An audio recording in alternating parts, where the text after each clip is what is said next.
Awesome, man. Well, I'm very excited for this first comic. You can actually listen to his radio show on Tuesdays. It's called Pop Tarts in the VCR. That's Tuesdays on WUML. Please welcome to the stage, Max Shultz.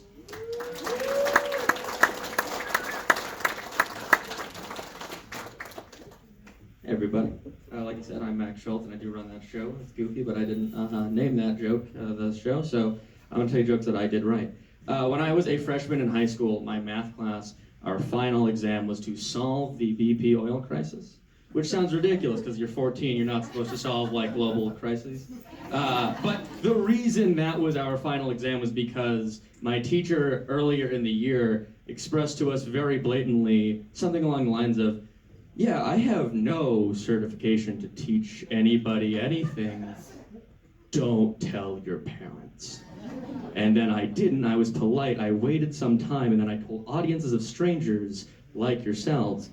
So back to the final. The final was we were paired in random groups of 3 to solve the crisis. And me and my friends Ted and Alex, we got up in front of the classroom laughing because our idea, which we presented on Microsoft Paint, by the way, was to have the Navy SEALs go down to the bottom of the ocean where we assumed the problem was, take a lot of used gum and just jam it in that hole, and then go back to the top of the ocean, just strike a match, light it all on fire, crisis averted. And we're presenting this to the class, and we're laughing, and all of us at the same time are thinking, we're gonna fail math. That's we're risking the whole year on a dumb joke. And then grades came back, and we got an A-, which meant she thought it might work. And it didn't, because that's not what they did to fix the problem. But next time, call me and Ted, it might work. Also, when I was in high school, I want you guys to go on a mental journey with me. Go back to your freshman year of high school. It was probably very difficult for all of you. It was probably very tough because, let's face it, you're 14, 15 years old. Everybody is riddled with hormones that they don't know what to do with. You'll probably never be hornier the rest of your life. And everyone feels that way, but no one knows that, so it's shitty. And then when you're there in your brain, go back to your first high school romantic relationship. It was probably very uncomfortable. And I'm not saying mine was worse. I'm saying mine was more of a joke than yours. And here's what happened in mine. When I was 14, there was a Halloween high school dance that I went to, and apparently at that dance, I don't remember this, but these people insist it's true. At one point, I was in a conversation with 2 good friends of mine and a third person who would become my girlfriend. And then we talked on Facebook. She added me on Facebook, and we're talking all the time. But the problem is I don't remember that conversation, so I don't know who she is, because when you're 14 in 2009, Facebook profile photos look nothing like what you look like in real life. And we're talking for 2-3 months, and then New Year's happens.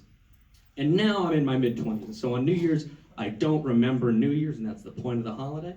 But when you're 15 on New Year's, and you're me, you're sitting alone in your parents' house on Facebook watching Dick Clark die slowly, and just really just doing whatever you can. So that's where I was talking to this girl, and a third friend of ours messaged me, and she said, Max, what are you doing? You gotta ask her out. She's gotta become your girlfriend. You're gonna be happy, she's gonna be happy. It's what you both want, do it. And then I did it, and she said yes, and I said hooray, and about 45 seconds went by, and I went, I still don't know what she looks like. Yeah, that's a thing I did. And then we dated for a little while, and what would happen is people would say things to me like, hey, I was talking to you and your girlfriend at school. Why weren't you next to each other? And I'd be like, narrowing it down. She would message me she'd message me on Facebook and say, hey, I waved you in the hallway. Why didn't you wave back? And I'm like, all right, she does that. I can look for the wave to find out who she is. And then my best friend said to me, hey, you guys are really cute. Why haven't I ever seen you kiss? And I said, I don't know, but what I thought was, I would love to. Bring her to me. And so I broke it off, not by being honest, but by being a shitty teenager. And I said, hey, high school's tough, right? What if we just call this off till we figure out social studies and hop back in? And she said, fuck you, if that's what you gotta say to get rid of me, whatever, fuck off. And I thought, you know what? That's probably better than the truth. We'll let it lie. And then time went by, and now we're very good friends, and she knows what really happened. And I was like, yeah, I just didn't know you and pretended to know you for no one's personal gain. So, when I was a child, I lived in a very liberal household, which was great because the alternative was like those parents that would say things like, you can be anything you want, but if you're queer, get the fuck out of here. And I didn't have that. I had the family where my mother all but said to me growing up, I hope that you and your sister are the most profoundly gay people I ever meet. I really hope so, because my love of my life, this is my mother speaking, was Mark. I loved Mark. Mark was the best. And then he left me to sleep with a bunch of dudes, which is true. And then I would say things like, yeah, Mom, but like, what about Dad, who you're still married to? And she would say things like, he's fine, but Mark was the guy. And so, like, I did not grow up to be gay, and my sister did not grow up to be gay, but I grew up to be pansexual, and my sister grew up to be non-binary, which are two things that my mother does not understand, but supports as little as she can. And so because of that, I pay a lot of attention to all the LGBTQAI, representation, whatever form of media you might choose. And so that's why about 6 years ago, my favorite ad campaign ever ran. And if you remember this campaign, don't spoil it for your neighbor, but it was an ad campaign for the candy company Mike and Ike's. And at the time, it was about a year-long campaign, and it addressed a bunch of things right up front. One, it gave Mike and Ike characters. They were people for about that year, then they dissolved that real quick. And then they were a married couple in like 2014 or something, when it was not the corporate America cool thing to do to support like gay rights. It was really progressive of them. And then the ad campaign was that they got a divorce, and so you would go to Walgreens and you'd buy a box of Mike's or Ike's, and they were the same candy, it was just a marketing tool. And then about a year later, they got back together. I don't know if they got remarried, they're just friends, they're business partners, they're fuck buddies, I don't know. But that's why no one but me remembers this damn campaign. And I love this campaign, because like I said at the top of the joke, they supported gay marriage way before it was the thing to do in this country. But Mike and Ike's are a realist company, and yeah, we support gay marriage. But we're American-based, goddammit, and if there's one thing Americans are good at, it's getting divorced. And I think that we're probably like 3 or 4 years away from this gay divorce plague hitting America, so look out for it.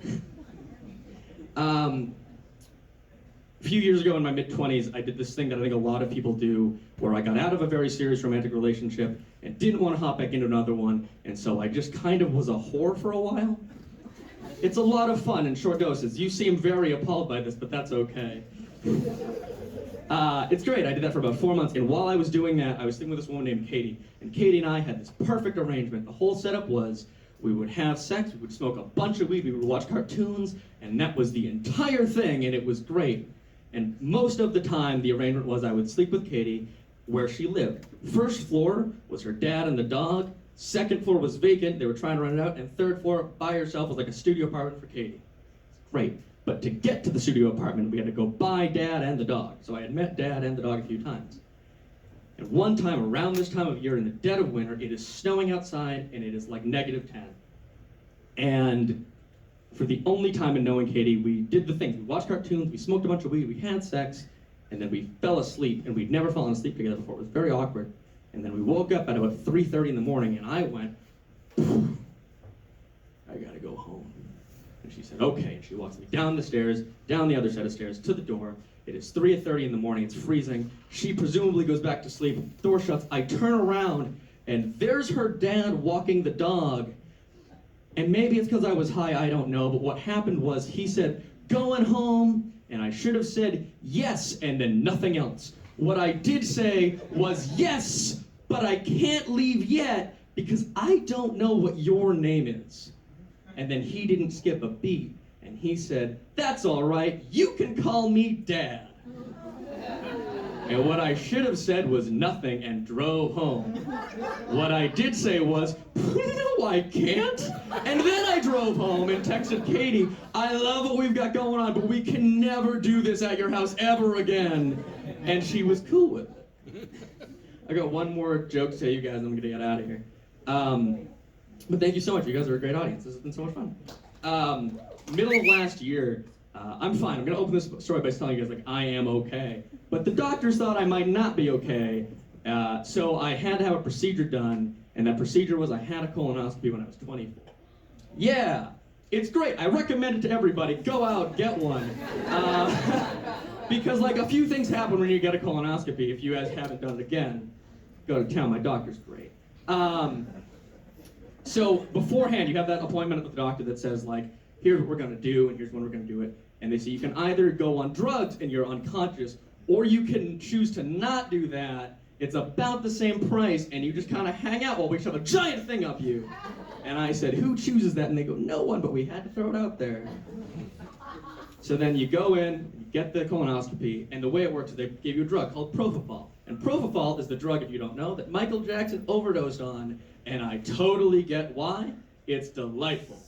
Because they inject it like an IV into your arm, it looks like milk, you go unconscious, you wake up, and then you're the highest you've ever been for like a day. It's great.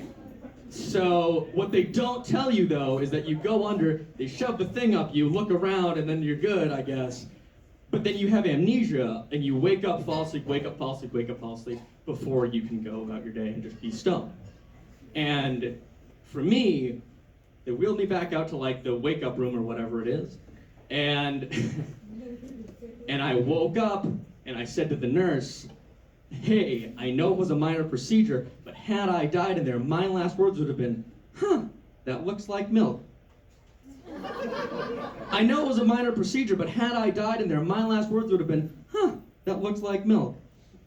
Hey, I know it was a minor procedure, but had I died in there, my last words would have been, huh, that looks like milk. And I did that, like that, apparently 12 times before I was like awoken for good. And on the 12th time, the nurse said to me, Max, you told me that a dozen times. It was funny the first 2 and maybe the 7th time. But your ride is here. Please eat these Cheez-Its and get out of the hospital.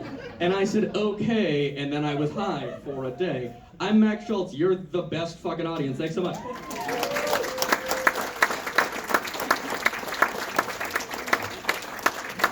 One more time for Max Shultz, ladies and gentlemen.